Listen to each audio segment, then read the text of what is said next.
Biryani, fried rice, chilli chicken വരെ നാവിൽ കൊതിയൂറും വിഭവങ്ങൾ. മിഡ് നൈറ്റ് റെസ്റ്റോറന്റ് 100% കലർപ്പില്ലാത്ത ഭക്ഷണം ഇനി കഴിക്കാം. സൗഹൃദവും ഭക്ഷണവും പങ്കുവയ്ക്കുന്നതിനോടൊപ്പം തന്നെ വൈവിധ്യമാർന്ന ഫ്ലേവറുകളിൽ ശീശയും ഞങ്ങൾ നിങ്ങൾക്കായും ഒരുക്കിയിരിക്കുന്നു. ആരോഗ്യ വർത്തമാനവുമായി മന്ത്രി വീണ ജോർജ്. എല്ലാവർക്കും ആരോഗ്യം എന്നുള്ളതിൽ ഏറ്റവും പ്രധാനപ്പെട്ടതാണ് സമഗ്ര ആരോഗ്യ പരിരക്ഷ. കേരളത്തിൽ സ്വകാര്യ മേഖലയിൽ ചികിത്സാ ചിലവ് വളരെ കൂടുതലാണ്. അതുകൊണ്ട് തന്നെ രോഗത്തിന് മുന്നിൽ നിസ്സഹായരായി നിൽക്കുന്നവരുടെ എണ്ണവും കൂടുതലാണ്. അതിനാൽ തന്നെ ഈ സർക്കാർ ശ്രമിക്കുന്നത് സർക്കാർ സംവിധാനത്തിൽ സൗജന്യമായി ചികിത്സാ രീതികൾ ജനങ്ങളിലേക്ക് എത്തിക്കാനാണെന്ന് മന്ത്രി വീണ ജോർജ് YLF-ൽ വ്യക്തമാക്കി. ഈ യൂത്ത് ലിറ്ററേച്ചർ ഫെസ്റ്റിവൽ എന്തൊരു ആഘോഷമാണ്, എന്തൊരു മാതൃകയാണ്.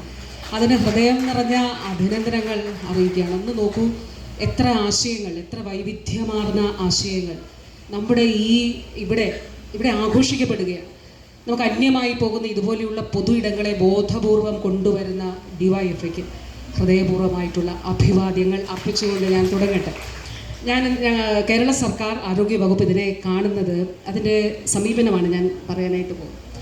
ബഹുമാനായിട്ടുള്ള ഡോക്ടർ ഇക്ബാൽ സാർ പറഞ്ഞതുപോലെ നമ്മുടെ കേരള മോഡൽ എന്നുള്ളത് മറ്റുള്ളവർ വാഴ്ത്തിയതാണ്. എങ്ങനെയാണ് വാസ്തവത്തിൽ കേരള മോഡൽ ഉണ്ടായത്? ഇപ്പോൾ 2023 ലക്ഷ്യം വെച്ചുകൊണ്ട് ലോകാരോഗ്യ സംഘടന സസ്റ്റൈനബിൾ ഡെവലപ്മെൻറ്റ് ഗോൾ, സുസ്ഥിര വികസന സൂചി, അതിൽ 3ാമത്തെ കാര്യമാണ് ഗുഡ് ഹെൽത്ത് ആൻഡ് വെൽനസ്. കേരളത്തെ സംബന്ധിച്ചിടത്തോളം നവോത്ഥാന കാലഘട്ടത്തിൽ തുടങ്ങി ശ്രീനാരായണ ഗുരു 5 ശുദ്ധികളെക്കുറിച്ച് പറഞ്ഞു. ആ പഞ്ചശുദ്ധികളിൽ ശരീരശുദ്ധി, വാക്ശുദ്ധി, കർമ്മശുദ്ധി, ആഹാരശുദ്ധി, മനഃശുദ്ധി. ഒരു കോവിഡാനന്തര കാലത്ത് കൂടിയാണ് നമ്മൾ സംസാരിക്കുന്നത്. ഡോക്ടർ സരിൻ പറഞ്ഞത്, ഈ ഗവൺമെൻറ് വരുന്നത് കോവിഡിൻ്റെ 2ാം തരംഗത്തിൻ്റെ തുടക്കത്തിലാണ്. അപ്പോൾ അവിടെ നിന്ന് തുടങ്ങി പിന്നീട് ആദ്യത്തെ കേരളത്തിലെ സർക്കാർ യശശരീരനായ സഖാവ് EMSൻ്റെ സർക്കാരിൻ്റെ കാലഘട്ടത്തിൽ അന്ന് നമ്മുടെ നിയമസഭ പാസ്സാക്കിയിട്ടുള്ള നിയമങ്ങൾ, അതിൽ സാർവത്രിക വിദ്യാഭ്യാസവുമായി ബന്ധപ്പെട്ട് സൗജന്യ വിദ്യാഭ്യാസവുമായി, അതായത് കേരളത്തിൻ്റെ സാമൂഹ്യ പരിസ്ഥിതിയെ നമ്മൾ ഇങ്ങനെ കാണും, ഉഴുതുമറിക്കപ്പെട്ട നവോത്ഥാന കാലഘട്ടത്തിൽ ഉഴുതുമറിക്കപ്പെട്ട ഒരു ഭൂമി. നാഷണൽ സർവേ റിപ്പോർട്ട് പ്രകാരം കരൽമാറ്റ ശസ്ത്രക്രിയ, റോബോട്ടിക് ശസ്ത്രക്രിയ, മജ്ജ മാറ്റിവെക്കൽ എന്നിവ സർക്കാർ സംവിധാനത്തിൽ സൗജന്യമായി ആരംഭിക്കാൻ കഴിഞ്ഞിട്ടുണ്ട്. ക്യൂബയുമായി സഹകരിച്ച് ഡയബറ്റിക് ഫുഡ്, ലങ് ക്യാൻസർ, ഡെങ്കിപ്പനി, ജീവിതശൈലി രോഗങ്ങളുമായി ബന്ധപ്പെട്ട വാക്സിനുകൾ വികസിപ്പിക്കുന്നതിനായി ശ്രമങ്ങൾ ആരംഭിച്ചിട്ടുണ്ടെന്നും മന്ത്രി വ്യക്തമാക്കി. വർഷത്തെ ടാർഗറ്റിൽ നമ്മളൊരു പ്രോഗ്രാം ഇപ്പോൾ ആസൂത്രണം ചെയ്യാം. അതിൻ്റെ ഒരു വലിയ ഉദ്ഘാടനം എന്നുള്ളതിൽ ഉദ്ഘാടനത്തിന് പ്രസക്തിയില്ല, എന്നാലും ഓൾറെഡി നമ്മൾ പ്രവർത്തനം തുടങ്ങിക്കഴിഞ്ഞു. അടുത്തത് ക്യാൻസർ രോഗ പ്രതിരോധവുമായി ഹെൽത്തി ലൈഫ് ക്യാമ്പയിൻ, നല്ല ഭക്ഷണം, നല്ല ആഹാരം, അതോടൊപ്പം അതിനോടനുബന്ധമായിട്ടുള്ള നല്ല ശീലങ്ങൾ, ഹെൽത്തി ലൈഫ് ക്യാമ്പയിൻ. അങ്ങനെ പിന്നെ ഏകാരോഗ്യം വളരെ പ്രധാനപ്പെട്ടതാണ്. സൂനോട്ടിക് ഡിസീസസ്, ജന്തുജന്യ രോഗങ്ങൾ വളരെ കൂടുന്നൊരു ഘട്ടമാണ്. ഇപ്പോൾ H5N1, പക്ഷിപ്പനി, തിരുവല്ല, ആലപ്പുഴയുടെ കുമരകം മേഖലകളിൽ, കോട്ടയത്തിൻ്റെ ഭാഗങ്ങളിലൊക്കെ മയിൽ ചത്തു വീണു, സാമ്പിൾ പരിശോധിച്ചപ്പോൾ പക്ഷിപ്പനിയാണ്. കാക്ക ചത്തു, സാമ്പിൾ പരിശോധിച്ചപ്പോൾ പക്ഷിപ്പനിയാണ്. നമുക്കത് കണ്ടുപിടിക്കാനായി കഴിഞ്ഞത് വൺ ഹെൽത്ത്, ഏകാരോഗ്യത്തെ അധിഷ്ഠിതമാക്കി നമ്മുടെ മുഴുവൻ പ്രവർത്തനങ്ങളും നമ്മൾ റീഡിസൈൻ ചെയ്തതുകൊണ്ട് അത് എല്ലാവർക്കും, എല്ലാ വിഭാഗങ്ങൾക്കും വേണമെന്നുള്ളത് നമ്മൾ കണ്ടു. അപ്പോൾ ജനിക്കുമ്പോൾ കുഞ്ഞുങ്ങൾ മരിക്കാൻ പാടില്ല, ജനിക്കുന്ന പ്രസവ സമയത്ത് ഒരു സ്ത്രീ മരിക്കാൻ പാടില്ല, ഈ വസൂരി പോലെയുള്ള അല്ലെങ്കിൽ അതുപോലെയുള്ള രോഗങ്ങൾ കാരണം ആളുകൾ മരണപ്പെട്ടു പോകുന്നൊരു സാഹചര്യം ഉണ്ടാകാൻ പാടില്ല, ആയുർദൈർഘ്യം.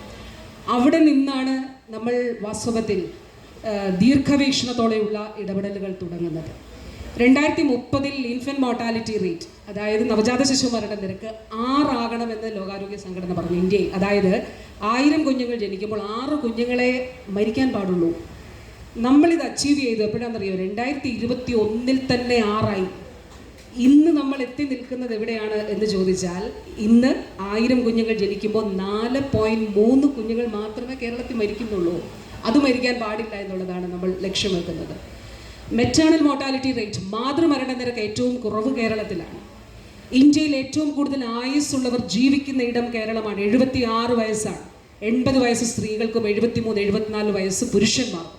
ഞാൻ അടുത്തിടെ ലോകബാങ്കിൻ്റെ ആനുവൽ മീറ്റിംഗ്സിൻ്റെ ഭാഗമായി, സാധാരണ രാഷ്ട്രങ്ങളെയാണ് വിളിക്കുന്നത്, അവർ നമ്മളെ വിളിച്ചു, കേരളത്തെ വിളിച്ചു. ടോക്ക് ഷോയിൽ V Iqbal, doctor P Sarin എന്നിവർ പങ്കെടുത്തു. Good health with social justice and equity എന്നാണ്.